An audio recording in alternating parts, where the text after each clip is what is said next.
वेदों का अध्ययन करने के लिए और कला के मूल सिद्धांतों का अध्ययन करने के लिए वेदांग साहित्य की एक अपनी महत्ता है। इसको जानना, इसके विषय में किंचित जानकारी प्राप्त करना बहुत ज़रूरी है। वो उसकी मैं थोड़ी सी चर्चा यहाँ करना चाहूँगी इस वक्त। तो इसमें 6 तरह के वेदांग हैं। वेदांग मतलब वेद के अंग नहीं, वेद को जानने के तरीके। अंग मीन जानना, वेद को अंगीकार करने के, वेद को ग्रहण करने के, वेद को समझने के जो तरीके हैं वो क्या कहलाए? वेदांग कहलाए। इनमें सबसे 6 हैं ये। सबसे पहला है शिक्षा, क्योंकि अब वेद पढ़ाया जाता था, उपदेश का विषय था, गुरुकुलों में, आचार्य कुलों में इसका व्यवहार होता था, तो इसलिए शिक्षा ग्रंथों का महत्व बढ़ा। शिक्षा का मतलब है कि जो उसके उच्चारण संबंधी नियम है। मैंने अभी बताया था कि स्वर भेदेन अर्थ भेदा, स्वर के भेद से वेद में अनर्थ हो जाता है अगर स्वर का ज्ञान नहीं है शब्द के साथ। तो उन स्वरों का उच्चारण उदात्त उच्च स्वर में कैसे होना है, अनुदात्त नीच स्वर में कैसे होना है, और मध्यम स्वरित स्वर में कैसे होना है, ये सारे नियम जो हैं वो शिक्षा ग्रंथों में दिए गए हैं। और शिक्षा ग्रंथों में सिर्फ उच्चारण के नियम नहीं है, उसमें आहार कैसा होना चाहिए, आचरण कैसा होना चाहिए, उसका विद्यार्थी को किस तरह से अभ्यास करना चाहिए, किस तरह से आचार्य को अभ्यास कराना चाहिए, ये सारे सिद्धांत जो हैं वो शिक्षा ग्रंथों में कहे गए हैं। और शिक्षा ग्रंथों में नारदीय शिक्षा, लोमशी शिक्षा और पराशरी शिक्षा, ये 3 शिक्षाएं जो है ये सामवेद से संबंधित हैं। ऋग्वेद की अपनी शिक्षा है, इसी तरह से याज्ञवल्क्य शिक्षा जो है वो पाणिनि शिक्षा ऋग्वेद की है, याज्ञवल्क्य शिक्षा जो है वो यजुर्वेद से संबंधित है। यूँ तो अलग अलग वेदों से संबंधित हैं, लेकिन कुछ नियम जो हैं वो सामान्य हैं, कुछ विशेषताएं जो हैं वो अलग अलग वेदों के उच्चारण की विशेषताएं हैं। इसी के साथ एक और साहित्य है, उसको कहते हैं प्रातिशाख्य। प्रातिशाख्य मतलब कि इतनी शाखाएं जब हो गई थी तो सब शाखाओं में अलग अलग से उच्चारण थे। सब जैसे घरानों की विशेषताएं अलग अलग से होती हैं आज संगीत में, तो अपना अब दिल्ली वालों के लिए तान मशहूर है, और ये पटियाला वालों के लिए बोल बांट का काम मशहूर है, कहीं जो इंदौर घराने वाले उनमें आलाप प्रधान गायकी। तो इस तरह के इनके अपनी अपनी जो विशेषताएं हैं उनको बताने के लिए जो ग्रंथ बने वो प्रातिशाख्य ग्रंथ कहलाते हैं। मतलब शाखा शाखा के अपने ग्रंथ, प्रातिशाख्य अपनी शाखाओं के प्रति अपने अपने ग्रंथ। तो ऋग्वेद के ऋग्वेद प्रातिशाख्य है, सामवेद का सामवेद प्रातिशाख्य है, यजुर्वेद का यजुष प्रातिशाख्य है, अथर्ववेद का अथर्ववेद प्रातिशाख्य। ये सारे शिक्षा और प्रातिशाख्य, ये सारे ग्रंथ मिला करके इनका नाम है शिक्षा वेदांग। इसके बाद दूसरा आता है व्याकरण। व्याकरण कहते हैं ग्रामर, जिसको हम बड़े अच्छे से समझते हैं।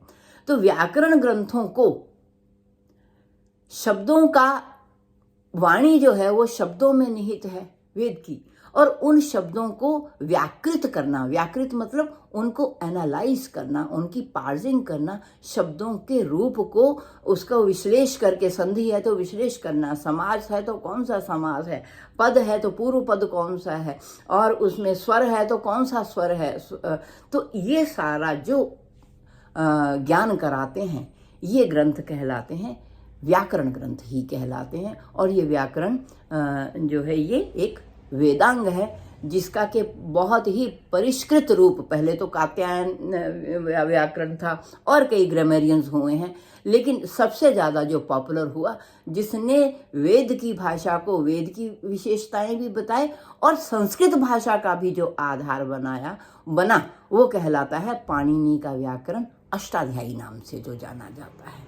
तो वो विशेष रूप से व्याकरण का आज एक बड़ा महान ग्रंथ है हमारे पास। इसमें वैदिक ग्रामर भी है और इसमें लौकिक ग्रामर भी, दोनों तरह की ग्रामर को। वहाँ कहा है कि ये प्रयोग बहुली छंदसम, तो छंद में ज़्यादा प्रयोग, छंद में मतलब ये प्रयोग जो है वो लौकिक भाषा में, संस्कृत में, क्लासिकल में नहीं होता, वो छंदसी बहुलम, वो छंदों में ज़्यादा प्रयोग होता है। तो इस तरह से वैदिक प्रयोग और लौकिक प्रयोग दोनों को बताने वाला जो ग्रामर है, और जिस पर आज भी संस्कृत भाषा खड़ी है, और आज भी जो आज की आधुनिक तकनीकी कंप्यूटर के युग में भी जो भाषा जिसको हम परफेक्ट कहते हैं, तो आईआईटी के लोगों ने, कानपुर और सब लोगों ने भी इस पे विचार करके बता दिया है कि यही भाषा जो है ये सबसे अच्छा है। तो ये इसी ग्रामर पे खड़ी है। पाणिनि का ग्रामर अवश्य पढ़ना चाहिए भाषा के ज्ञान के लिए।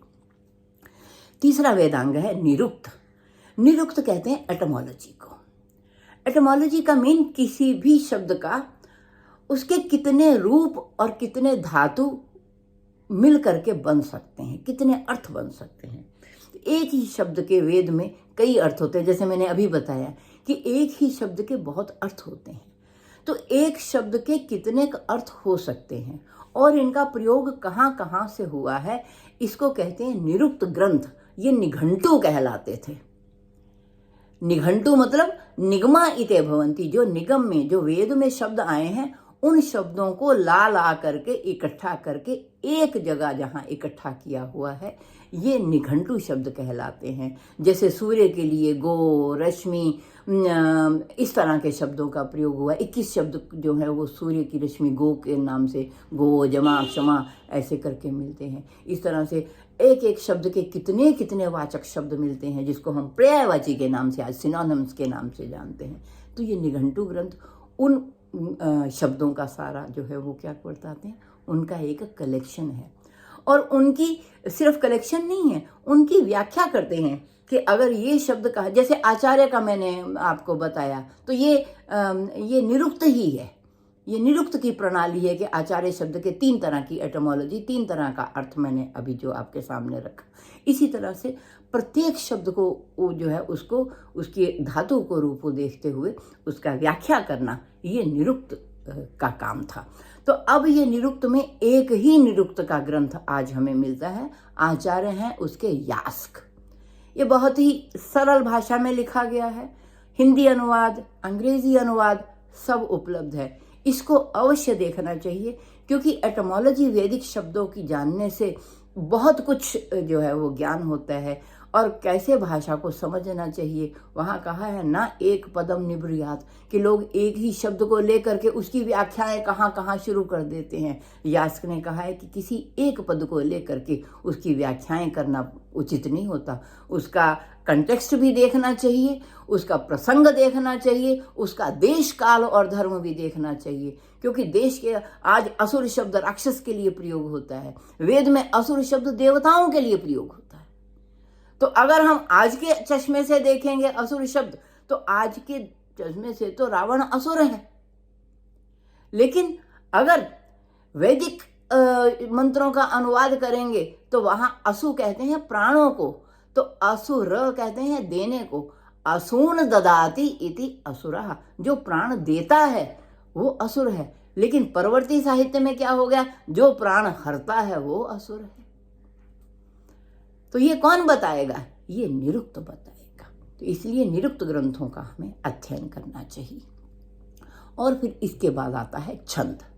छंद कहते हैं मीटर को, कि जो भी व्यवस्था ऋग्वेद की या दूसरे की है वो पद्यात्मक, जितना भी शास्त्र हमारा लिखा गया है, वेद में तो है ही है, लेकिन ये ब्राह्मण ग्रंथ हैं, उपनिषद हैं, ये ज़्यादातर गीता है, रामायण है, ये जितने भी सारे ग्रंथ लिखे गए हैं ये आमतौर पे पद्यात्मक शैली में लिखे गए हैं, ये आमतौर पे छंदात्मक शैली में लिखे गए हैं। तो छंद को जानना बहुत जरूरी है। छंद को जानने से हम सारे देश, काल और प्रकृति इन सब को जानते हैं। अब जैसे मूल छंद जो है वो गायत्री 24 मात्रा का कहा है।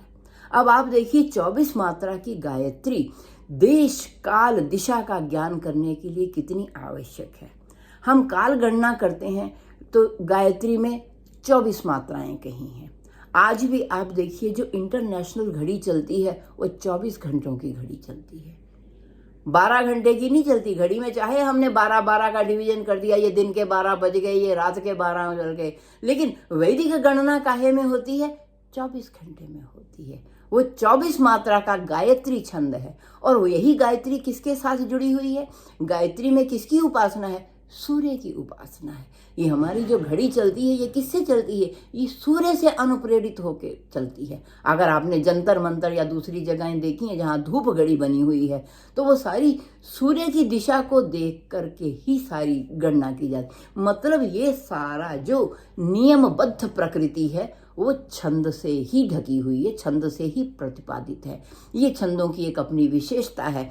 और छंद जो ये अपना वेदांग है, ये इस दृष्टि से बहुत इम्पॉर्टेंट है। और जो लोग लय ताल के ज्ञाता हैं, जो लोग विशेषकर जो अवनद्धवादियों का जिनका वो है स्पेशलाइजेशन है, उनके लिए ये छंद शास्त्र पढ़ना बहुत ही आवश्यक है। क्योंकि विभिन्न तालें, विभिन्न गतियाँ, विभिन्न यतियाँ, ये सब वैदिक छंदों से ही अनुप्राणित हैं। वैदिक छंद संख्या में तो 7 हैं, लेकिन ये 7 कहने से ही, ऐसे तो स्वर भी 7 हैं, लेकिन जानकार लोग जानते हैं कि 7 स्वरों से कितनी सतरंगी दुनिया बनती है, कितने राग, कितने विधाएं, कितना कुछ निर्माण होता है। इसी तरह ये 7 संख्या वाले छंद जो हैं, ये विभिन्न छंदों के निर्माण का, विभिन्न गतियों के निर्माण का, विभिन्न तालों के निर्माण का जो है वो ये वैदिक मीटर आधार है। तो ताल के ज्ञाताओं के लिए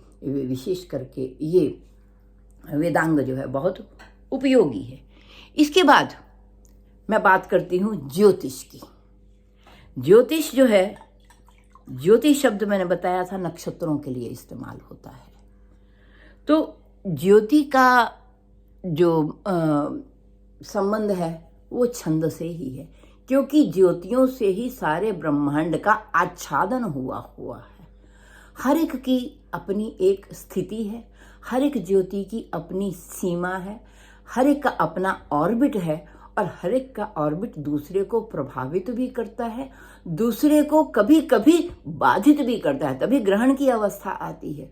दूसरे को कभी कभी बाधित भी करता है, दूसरे को प्रभावित भी करता है। और इस सृष्टि के दिन रात ऋतु चक्र, ये सब का जो समय प्रत्यावर्तन होता है, इसका कारण कौन है? ये सब नक्षत्र ही हैं, ये सब ज्योतियां ही हैं। आपको एक चीज और बता दूं, इनमें जो काल गणना की गई है वो वैदिक मैथमेटिक्स कहलाती है। कैसे काल गिनना है, कैसे दिशा गिनना है, सूर्य किस तरफ की गति करता है, चांद किस तरफ की गति करता है। अभी हमारा जो रोवर है वही स्टडी कर रहा है ना, चांद पे, स्पेस पे जो गया है अभी, ये अपना चंद्रयान 3। तो अब आपको मैं एक चीज और बताऊं कि ये चंद्रयान 3 जो गया है, इसके पीछे भी पूरी वैदिक साइंस ने काम किया है। हमारे जो चीफ हैं इसरो के, सोमनाथ जी, उन्होंने पुरी के जो आचार्य शंकराचार्य हैं, पुरी के शंकराचार्य हैं स्वामी निश्चलानंद जी महाराज, उनसे वैदिक ज्ञान हासिल किया था। और ये स्पेस का जो उन्होंने डिज़ाइन किया है, इस हमारे क्राफ्ट का जो गया है रॉकेट, तो ये उसमें उस ज्ञान का भी कहीं ना कहीं बहुत बड़ा योगदान है। तो मतलब वेद जो है उसमें, वेदांगों में इतना ज्ञान का भंडार है। और एक और थे, मैं इस, क्योंकि ये बहुत प्रबुद्ध वर्ग यहाँ शिक्षक वर्ग बैठा है, मैं ये भी एक यहाँ रेफर करना चाहूँगी कि हमारे यहाँ वेद विज्ञान की राजस्थान में शाखा चली, जयपुर में खास तौर पे। तो जयपुर में वेद विद्या प्रतिष्ठान करके, और वेद का वैज्ञानिक पक्ष भी है। इस पर मधुसूदन ओझा और मोतीलाल शास्त्री ये विद्वान हुए हैं। ये इन्होंने जिस समय राधा कृष्णन जी थे हमारे प्रेसिडेंट स्वतंत्र भारत के, उस समय वहाँ 5 लेक्चर इन्होंने वेद विज्ञान के दिए थे प्रेसिडेंट हाउस में, और वो इतने मतलब चर्चित हुए, इतने प्रशंसित हुए। उसके बाद वेद विज्ञान का एक पूरा स्कूल ही चल पड़ा। आज वेद विज्ञान की शाखाएं जो है वो वैदिक विज्ञान, जिसमें वैदिक साइंस जिसमें पढ़ी जा रही है, उसका प्रभाव पर्यावरण पे, उसका प्रभाव ये आपका स्पेस पे, उसका प्रभाव, ये सारी वैदिक साइंस जो है आज एक पूरा पढ़ने का विषय हो चुका है। और इसमें mathematics is also yes included.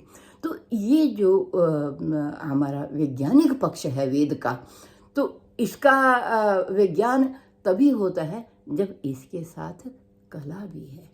तो जहाँ हमारे कलाकारों ने जो बात कही है, जो हमारे ऋषियों ने मंत्रों के माध्यम से, गीतों के माध्यम से, साम के माध्यम से कहा है, उसी का ही तो आगे व्याख्याएं जो हैं वो वेदांगों में हमें मिलती हैं। कबीर ने कहा था, तुम जिन जानो गीत है यह निज ब्रह्म विचार। ये हमारे गीत मात्र गीत नहीं है, ये हमारे जो शाश्वत सिद्धांतों का विचार हुआ है, ये हमारी कलाओं में वो हुआ है। और जो कलाकार होता है वो क्या होता है, वो त्रिकालज्ञ होता है, वो त्रिकाल दर्शी होता है। उसको कहते हैं कि उस ऋषि को तीनों कालों की स्थिति कैसे दिखती है, कि जैसे हस्तामलकवत, जैसे मतलब हथेली पर मानो उसको तीनों काल नजर आते हैं। तो कवि हमेशा, जो चिंतक होता है, जो कलाकार होता है, वो कवि को क्रांत दृष्टा कहा है, वो युग दृष्टा होता है। तो जैसे आज चांद की ही बात हो रही है, जिस तरह से ये बात हुई है, तो मुझे याद है हम बचपन में एक गाना गाते थे, चांद से कहना कभी ले चले एक रात को, चांद से कहना हमें भी ले चले एक रात को, देखने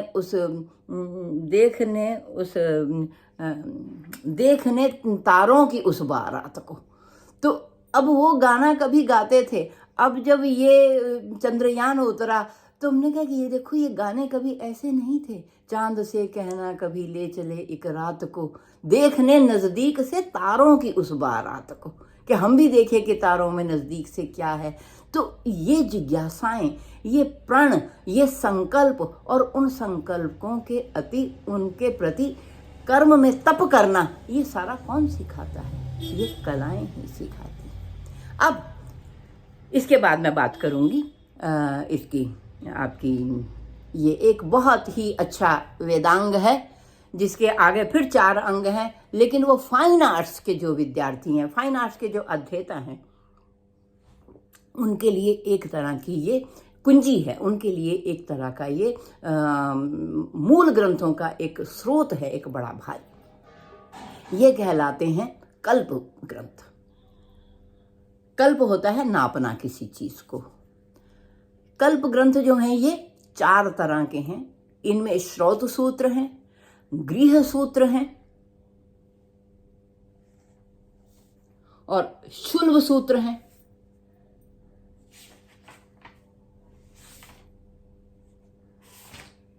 और धर्म सूत्र है।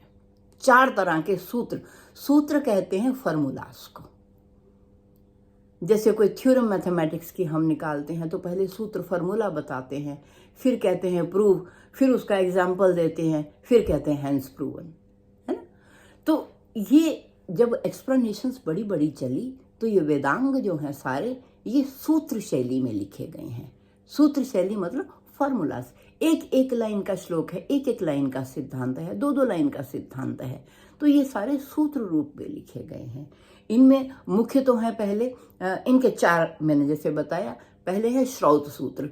श्रौत सूत्र जो है वो यज्ञों से संबंधित है। जो यज्ञों में होता था उन्हीं सूत्रों को ही ये जो है वो उसकी व्याख्या करते हैं, और उसको सूत्र रूप में कहा है। जो व्याकरण, जो ब्राह्मण ग्रंथों में व्याख्यान रूप में बड़ा बड़ा कहा, और उन्हीं को इन्होंने अब छोटा छोटा, जैसे हम नहीं कहते कि एक हमारा एक्सप्लेनेटरी रजिस्टर तैयार है और एक MCQs तैयार है, तो ये एक तरह के एमसीक्यू टाइप एक सूत्र रूप में उन्हीं चीज़ों के हमें क्लू देते हैं। मंत्रों को भी वो एब्रिज फॉर्म में उसका पहला अक्षर या 2 अक्षरों में ही मंत्र का भी रेफरेंस देते हैं। पूरा पूरा मंत्र इसमें उच्चारण है और पूरा पूरा मंत्र का उल्लेख नहीं है कि जिसने वेद पढ़ा होगा उसको ही वेदांग भी पता होगा। तो जो वेदांग पढ़ेगा वो जाकर के रेफर किसके साथ करेगा, मैच किसके साथ करेगा, वेद के साथ उसको मैच करेगा। तो इस तरह से ये सारे सूत्र रूप में ये फॉर्मूलाज दिए गए हैं।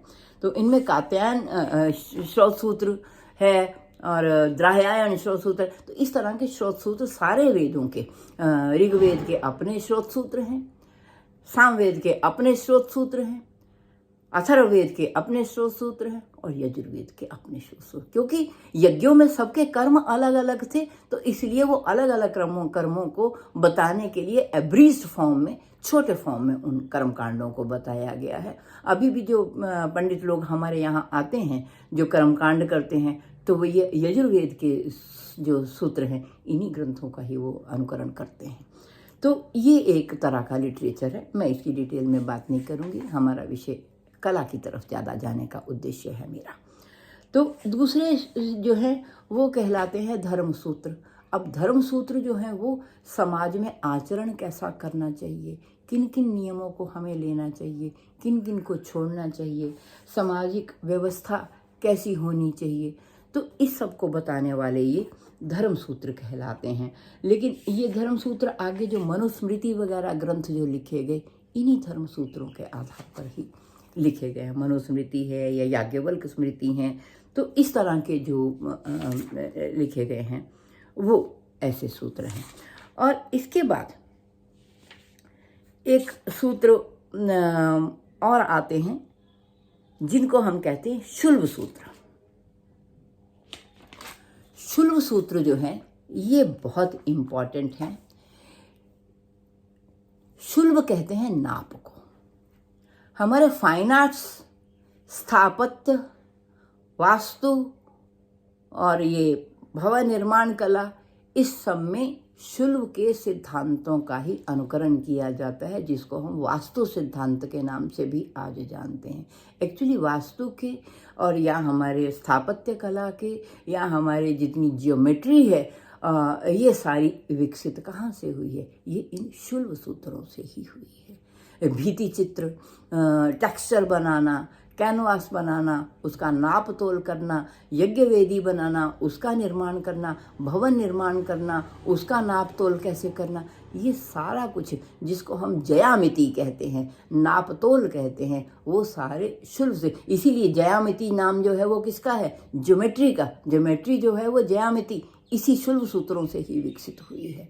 और जितना भी हमारी कलाएं जो इसमें जिनमें साउंड से संबंध ना हो करके जो मूर्त कलाएं हैं, दृश्य कलाएं हैं, जैसे स्थापत्य है या भवन निर्माण है, तो ये चित्र है, ये सारी जो दृश्य हैं, ये सारी का आधार ग्रंथ जो है ये शुल्ब सूत्र ही हैं। शुल्ब कहते हैं, एक्चुअली शुल्ब का मतलब होता है नाप करना। तो नाप कैसे किया जाएगा, कैसे नापना है। अब कला के विद्यार्थी जानते हैं कि कैनवास को बिना नापे उसमें कोई टेक्सचर हो ही नहीं सकता। टेक्सचुअल फॉर्म उसको देने के लिए उसका नाप होना जरूरी है। अगर हम छोटा कैनवास भी लेते हैं उसको भी नाप करके लेते हैं। इतना पोर्शन मेन फिगर होगी, इतना पोर्शन बैकग्राउंड का होगा, इतना पोर्शन साइड फिगर होगी। और अगर चित्र भी बनाना है तो कितना प्रोपोर्शन उसका अपर होगा, कितना प्रोपोर्शन उसका मिडल होगा, कितना प्रोपोर्शन लोअर लिम्स होगा। तो ये सारा प्रोपोर्शन का ज्ञान, सारा प्रोपोर्शन का नाप, चित्र कितना होना चाहिए, कैसा होना चाहिए, वैदिकों ने इसको पूरे शास्त्र के रूप में शुल्ब सूत्रों के रूप में कहा है। शुल्ब का मैंने बताया आपको अर्थ है नापना। लेकिन वो नापा कैसे जाता था, कैसे नाप होता था। नाप जो होता था वो 2 तरह से नापा जाता है। आज भी अगर आप भवन निर्माण में देखें, जो लोग हमारे होंगे इसके स्थापत्य कला वाले, वो देखें आज भी जो राजमिस्त्री भी इस्तेमाल करते हैं 2 ही चीज़ें होती हैं, या तो धागा सूत्र और या फिर डंडा। या तो डंडे से नापा जाता है जो आगे फीट बन गया, इंची टेप बन गया जो आगे, तो या तो वो दंड से नापा जाता है या सूत्र से, धागे से नापा जाता है। और धागे के नीचे क्या होता है, जब दीवार वगैरह बनाते हैं तो धागे को ऊपर करके नीचे एक उसके में एक दोलक बंधा होता है, तो उस दोलक को भी शुल्ब कहते हैं। वो जो एक छोटा सा घंटी टाइप एक बंधा होता है ना, जो नीचे उसके राजमिस्त्री जिससे नाप के जो देखते हैं दीवार सीधी बनी है ये, तो उसको दोलक को, उसका नाम भी शुल्ब ही है। तो नापने के तरीके, हाँ, नापने के तरीके आज भी हमारे वही हैं जो वैदिकों ने बताए थे। या तो दंड से नापा जाएगा या फिर किससे नापा जाएगा, सूत्र, धागे से नापा जाएगा। और फिर नापा क्या जाएगा, परिमाण नापा जाएगा। परिमाण नापा जाएगा, चाहे वो धरती है, चाहे उसकी लंबाई है, चाहे उसकी ऊंचाई है, चाहे उसकी गहराई है। तो जो भी नाप है, आयत है, वर्ग है, गोल है, वृत्त है या त्रिभुजाकार है, तिकोना है, तो कितने भी तरह की जो फॉर्मेशन होगी उसमें फिर उसको निर्माण उसके आधार पर कैसे किया जाएगा। अब वो जो निर्माण है, कहने को तो यज्ञ वेदी के इर्द गिर्द घूमता है सारा, लेकिन उसमें हर एक तरह का आर्ट छिपा है। अब यज्ञ वेदी में कि यज्ञ के लिए जो ऑल्टर बनाया जाएगा, मुख्य रूप से निर्माण का विषय वो है। लेकिन अब उसको कैसे बनाया जाएगा, उसमें अगर आयत करनी है तो उस वेदियों के आकार, आप यकीन मानो कि उसमें कम से कम 200 प्रकार की वेदियों के आकार हैं। क्या हम इमेजिन कर सकते हैं कि इतने आकार के भवन आज हम बनाते हैं? इतने आकार की वेदियां हैं। रथ आकार की है, उनके नाम है सबके, रथ आकार की है। शेन पक्षी होता है, बाज जिसको हम कहते हैं, तो ये शेन पक्षी जो है सबसे तेज और ऊपर को उड़ता है। तो कहते हैं यज्ञ में अगर शेन के आकार की वेदी बनाई जाए तो पक्षी क्या है कि वो तो उसकी पूंछ है, चोंच है और दोनों पंख हैं। इस तरह की अगर वेदी बनाई जाए, उस पर अगर सोमयाग किया जाए, तो वो जो हमारी जो स्तुति हैं, जो प्रेयर्स हैं, वो हमारी पक्षी जैसे इतनी ऊंचे ऊपर के ले जाता है। तो ये वाली वेदी से हमें वैसा फल मिलता है। ये एक धारणा है, मेरा मतलब यहाँ उसके आर्किटेक्ट से डील करना है। तो अब उसके आर्किटेक्ट भी क्या करते हैं कि वो शेन की जो पक्षी की वेदी जो बनी है, उसमें कुछ आयताकार ईंटें लगेंगी, कुछ गोल ईंटें लगेंगी, कुछ उसमें जो है वो त्रिकोणी ईंटें लगेंगी, नहीं तो पंख का कट कैसे दिखाएंगे, कुछ त्रिकोणी ईंटें लगेंगी। अब उस समय ये कहा है कि इन ईंटों का निर्माण, उसको इष्टिका बोलते हैं, इन ईंटों का निर्माण कैसे होना है, किस मटेरियल से होना है और सांचा कैसा बनाना है। और सबसे बड़ी बात, आज के आर्किटेक्ट में हम देखते हैं जब भी भवन बनता है कोई, आमतौर पे जितनी हमने दीवार रखनी है उसका नाप ले लिया जाता है, लेकिन उसमें ईंटें कितने लगेंगी आज तक किसी ने ऐसे नाप के नहीं बोला। वहाँ क्या करते हैं, जैसे ही दीवार का अंत आता है तो छोटी सी जगह बची तो हम क्या कर देते हैं, ईंट तोड़ के उसमें एडजस्ट कर लेते हैं। बड़ी जगह बची तो ईंट रख करके उसमें थोड़ा सा मटेरियल और सीमेंट आदि का डाल करके उसको, या छोटा कंकड़ डाल के उसको, पूरा टुकड़ा, कंकड़ नहीं कहते उसको, छोटा पीस, एक छोटा टुकड़ा डाल करके खंड ईंट का उसको कर देते हैं। लेकिन वेद कहता है नहीं, ये गिनती का तरीका ठीक नहीं है। गिनती में क्या होना चाहिए, ये हमारा आर्ट है, ये हमारा ये निर्माण की एक क्रिया है, ये एक आर्ट है, ये एक सिद्धांत इसके नीचे है। तो इसके लिए हमें पहले से पता होना चाहिए कि जितना हमने नाप तोल किया है, जितनी भूमि हमने नापी है, जितनी असाइन करी है, उसमें कितनी ईंटें तो हमें वर्गाकार चाहिए होंगी, कितनी इष्टिकाएं, ईंट को इष्टिका कहते हैं, कितनी ईंटें जो हैं उसमें हमें वर्गाकार चाहिए होंगी, कितनी ईंटें जो हैं वो तिकोनी चाहिए होंगी। तो किसी ईंट को तोड़ना जो है वो उचित नहीं है। तो ये ज्ञान और ये आर्ट, ये अगर आप देखो कि किस तरह की ईंटों के वो कुछ चित्र मेरे पास हैं, कभी मौका मिलेगा दिखाऊंगी, तो वो उस तरह के, अब गोल रथ के आकार की, रथ के पहिए के आकार की अगर वेदी बननी है तो वो कैसे बनना है। अगर कूर्म कछुए के आकार की, मानो अगर विष्णु की पूजा करनी है तो विष्णु का कूर्म अवतार हुआ तो मानो कूर्म अवतार के रूप में, या कुबेर की जल की पूजा करनी है तो कुबेर रूप में पहले कछुए को नीचे बिठा करके कछुए पे उसकी आकार की जो वेदी है उस पर यज्ञ किया जाता है। तो इन सबों के उन्होंने तथ्य भी बताए हैं, इनका क्या संबंध है प्राकृतिक उन उपादानों के साथ, इस तरह के आकारों का, कि कछुए का संबंध पानी से ही क्यों है, शेन का संबंध आकाश से ही क्यों है। तो ये सारे जो प्राकृतिक प्रभाव है पूरा पूरा उसका वेदियों पे भी, निर्माण पे भी, स्थापत्य कला पे भी हमारे, तो उन सबों का उन्होंने उसके वहाँ पे उनके सूत्र रूप में है, हालांकि वो सारा कुछ उसकी व्याख्याएं भी दी हैं और उसके निर्माण के पूरे पूरे ढंग भी दिए गए हैं। तो ये एक अपने आप में जो लोग रिसर्चेस इस क्षेत्र में करते हैं फाइन आर्ट्स में, अच्छा फिर उस वेदी को खाली ईंट ही लग के तो वेदी नहीं बन जाएगी, उस वेदी को सजाना कैसे है, उस पे किन किन कलर से क्या क्या तरह के फूल बनेंगे, आकृतियां क्या उभरेंगी उसमें, और उन जैसे नक्षत्रों के बाद में ज्योतिष में देखते हैं सन को कैसे दिखाया जाता है पीला, मून को कैसे हाफ दिखाया जाता है, या और नक्षत्रों को कैसे दिखाया जाता है, राहु को इस तरह से सांप की शेप का बना करके, केतु को कैसे दिखाया जाता है। तो वो सारे साइन जो हैं वो ये वैदिक साइंस हैं सारे।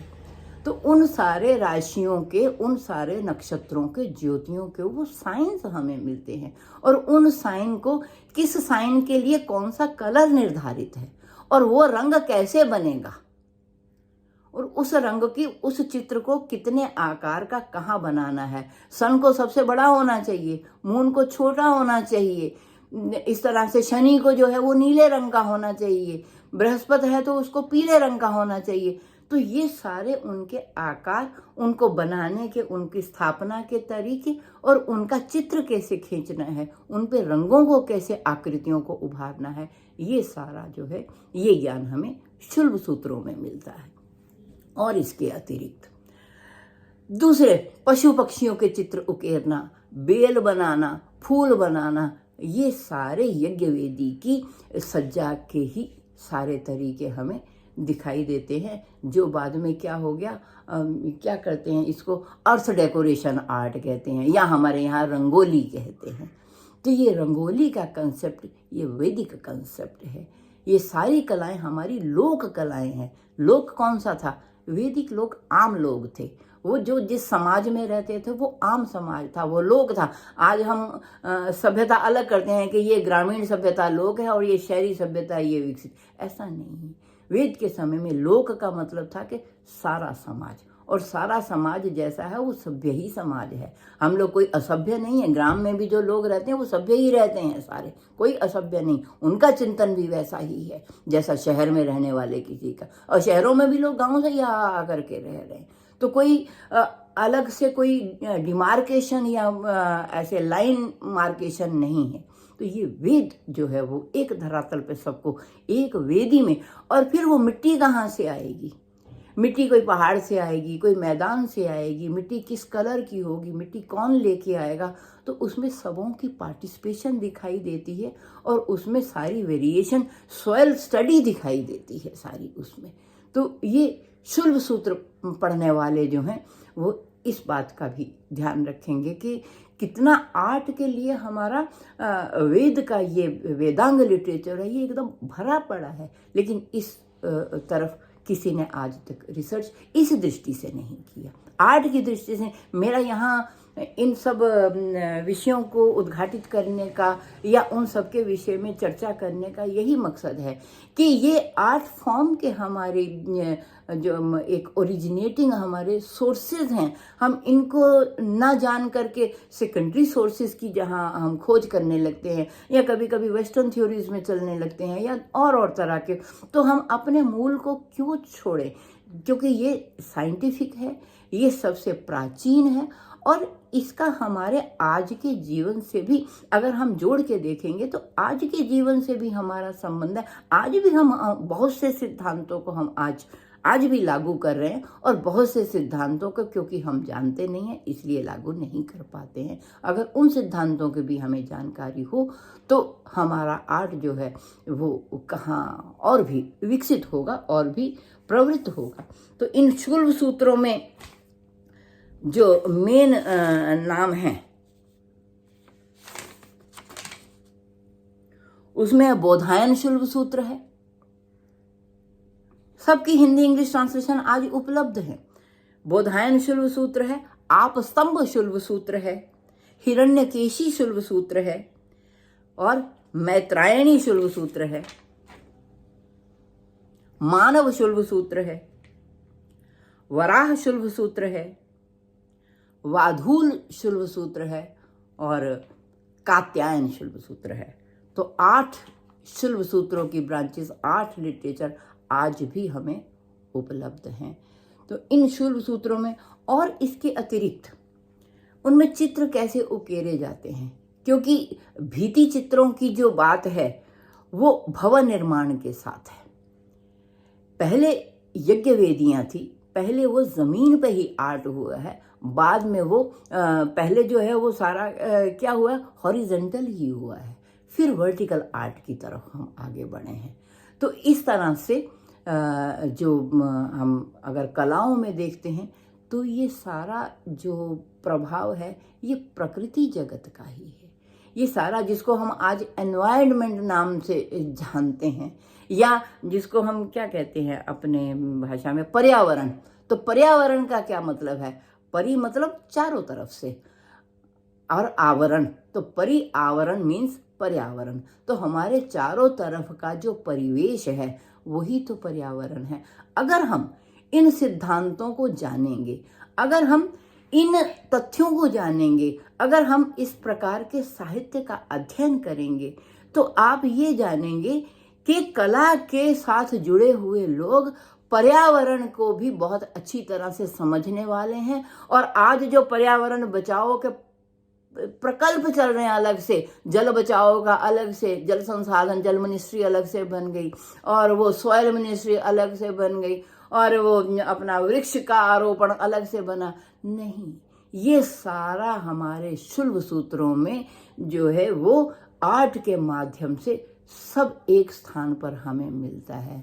तो आर्ट के लोगों की ये, हम लोगों की ये ड्यूटी बनती है। हम क्या कहते हैं, वेद ऋषि कहता है वयम राष्ट्रे जागरियामा पुरोहिता। हम अपने देश के, हम जो कलाकार हैं, हम जो आर्ट के साथ जुड़े हुए हैं, जो नेचर के साथ इतने नज़दीक से, मेरा ख्याल है जितना पेंटर या जितना चित्रकार नेचर से जुड़ा होता है उससे ज़्यादा और कौन नेचर से जुड़ा हो सकता है। तो जितना हम नेचर से जुड़े हुए हैं, हम अपना कर्तव्य समझें और क्या जाने, वयम राष्ट्रे जागरियामा पुरोहिता। हम अपने राष्ट्र के, हम अपने देश के, हम अपने स्थान के जागृत पुरोहित हैं। पुरोहित पंडित नहीं, पुरोहित का मतलब हम उसको आगे ले जाने वाले हैं। पुरोहित जो आगे आगे हित देखता है उसको पुरोहित कहते हैं, लीडर्स को कहते हैं। We are the awakened leaders of the universe. यही मेरा संदेश है, यही मेरा आग्रह है कि हम प्रकृति को जानें, प्रकृति के साथ कलाओं का जो संबंध है उसको जानें, और प्रकृति के साथ जो प्रथम साहित्य हमारे पास उपलब्ध होता है, जिन्होंने प्रकृति को बहुत नज़दीक से देखा है, उस साहित्य को जानें और अपने जीवन में, अपने अध्ययन में, अपने आर्ट फॉर्म में उसको जगह दें, उसको प्रयोग में लाएं, उसको ज्ञान में लाएं, उसको विद्यार्थियों को सिखाएं और उनके प्रकल्प तैयार करें। यही हमारा आज के इस चर्चा का मेरा मनसा थी, कहने की मेरा उद्देश्य था। मैं अगर कुछ कह अच्छा पाई हूँ तो वो उन ऋषि जनों का आशीर्वाद है, और आप इसको समझिए और इसमें कुछ अगर आप करेंगे मुझे बहुत आनंद होगा। और जहाँ कहीं मैं सहायता कर पाऊँगी अल्प बुद्धि से, अपनी अल्प ज्ञान से, मैं अवश्य सबके लिए करूँगी। मेरे एक चैनल चलता है, यूट्यूब चैनल, आप उसमें देख सकते हैं। मैं जिस तरह के भी लेख या व्याख्यान देती हूँ मैं अक्सर उसमें ज़रूर डालती हूँ।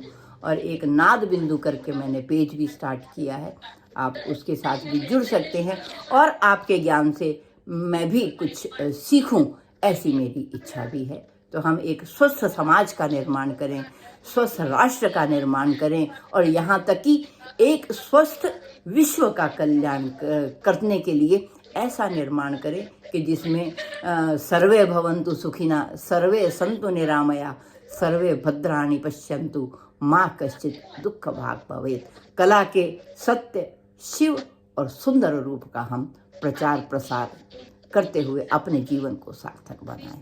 धन्यवाद।